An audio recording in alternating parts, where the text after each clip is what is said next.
नमस्कार दोस्तों, मैं संजय स्वागत करता हूं आप सभी का एक बार फिर से मेरे नए ब्लॉग में। कैसे हैं आप? तो उम्मीद करता हूं आप सब बहुत बढ़िया होंगे। मैं भी बहुत अच्छा हूं। सो फ्रेंड्स, आज है 10 अक्टूबर और आज है करवा चौथ। तो मेरी सभी विवाहित माताओं बहनों को करवा चौथ की ढेर सारी शुभकामनाएं। तो फ्रेंड्स, मम्मी ने भी आज करवा चौथ का फास्ट रखा हुआ है। तो फ्रेंड्स, आज का ब्लॉग स्पेशली बेस्ड होगा करवा चौथ पर, मम्मी के ऊपर। तो फ्रेंड्स, मेरे साथ मेरे ब्लॉग में बने रहिए। दोस्तों, अभी बच्चों के इवनिंग के 4 o'clock और फ्रेंड्स देखते हैं मम्मी ने करवा चौथ के लिए क्या क्या तैयारियां की हैं। तो आइए दोस्तों, चलते हैं।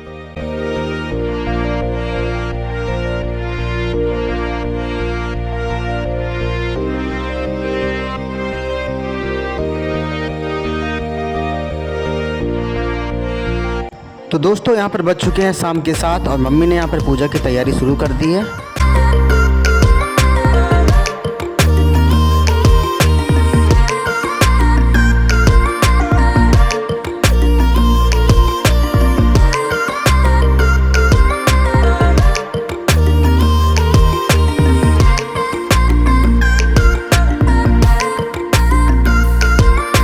तो मम्मी पूजा के लिए रेडी हो गई हैं। आइए मम्मी इसके पास चलते हैं।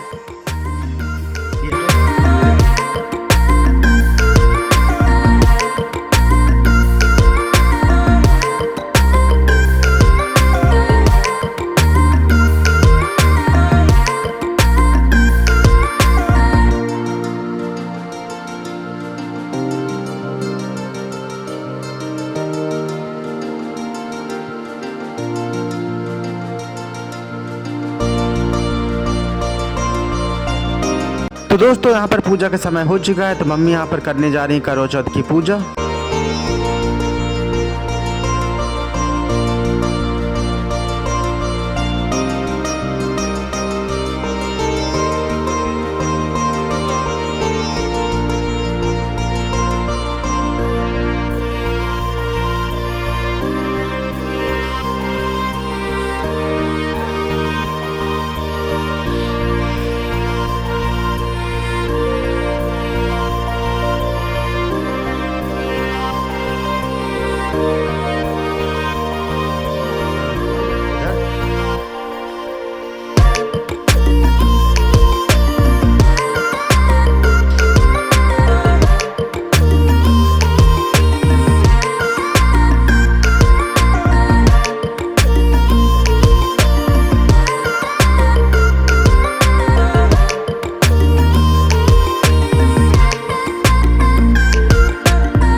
समय पहले की बात है, एक गांव में एक बड़ा ही धनवान साहूकार रहता था। उसके 7 पुत्र और एक सुंदर सुशील पुत्री थी।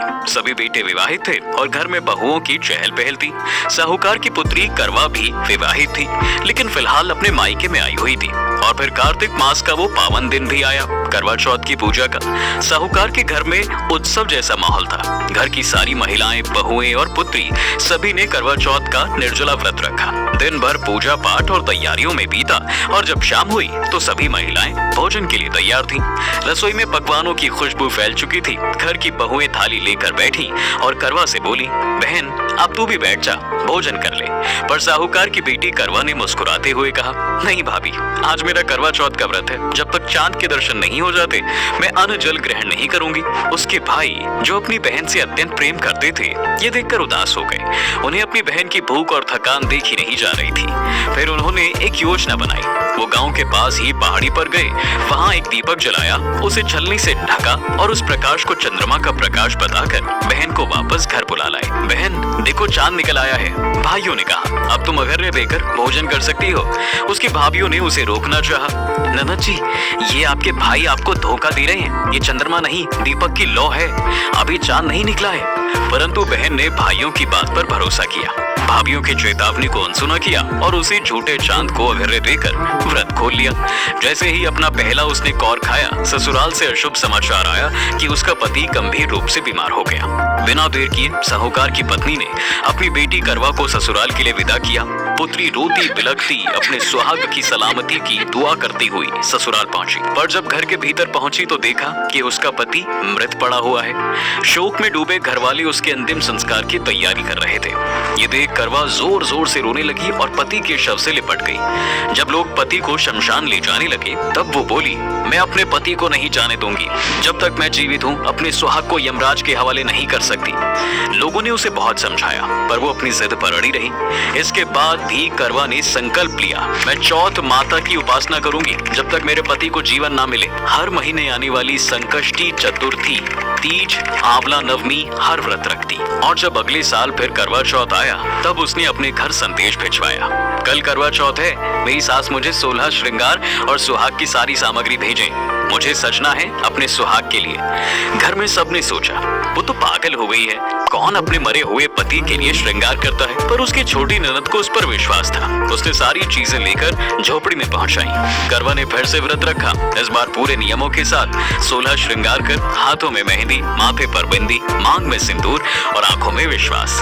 जब रात को चंद्रमा निकला तो उसने अघर्य दिया और चौथ माता के सामने विनती की, हे माता, मैंने गलती की, मैंने छोटे चांद को अघर्य दिया, सुहागिन होते हुए भी व्रत का नियम तोड़ा, कृपया मुझे क्षमा करें और मेरे पति को जीवन दें। चौथ माता प्रकट हुई। उन्होंने कहा, बेटी, तूने सच्चे मन से व्रत किया है, तेरे तप की वजह से तेरा सुहाग फिर से बस जाएगा। इसके बाद क्षण भर में उसके सामने उसका पति जीवित खड़ा था। ये देखकर करवा रोते हुए माता के चरणों में गिर जाती है। माता, आप साक्षात देवी हैं, आपने मेरा सुहाग लौटा दिया, मुझे जीवन दान मिला है। चौथ माता मुस्कुराई और आशीर्वाद दिया, जिसने श्रद्धा से करवा चौथ का व्रत किया उसकी हर मनोकामना पूरी होगी। और फिर इसके बाद से करवा चौथ का व्रत सभी महिलाएं अपने पति की लंबी उम्र के लिए करने लगी। तो दोस्तों, यहाँ पर करवा चौथ की कथा समाप्त हो चुकी है।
चांद निकल आया है, वो देखिए।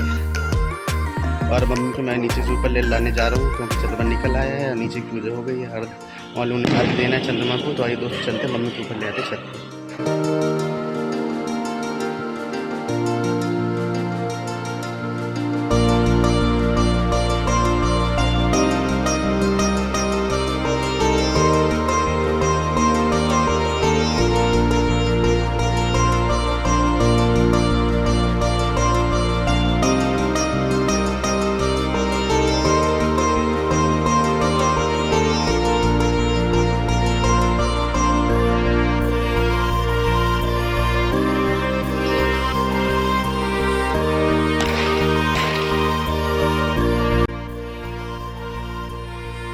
तो दोस्तों, चंद्रमा निकल आया है और मम्मी करने जा रही है पूजा। और मम्मी पूजा करने से पहले लगा रही है पापा को।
मम्मी पूजा करके छत से नीचे आ गई हैं।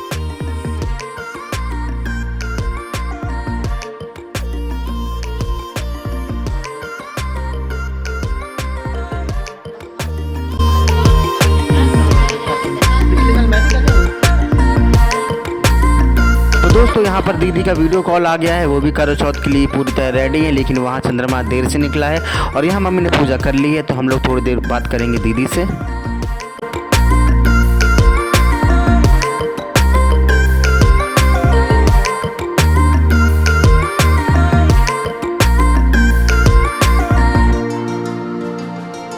तो फ्रेंड्स वीडियो को यहीं पर एंड करते हैं। वीडियो पसंद आया तो वीडियो को लाइक शेयर एंड चैनल को सब्सक्राइब करना ना भूलें। मिलते हैं नेक्स्ट ब्लॉग में, तब तक के लिए bye bye, thanks for watching.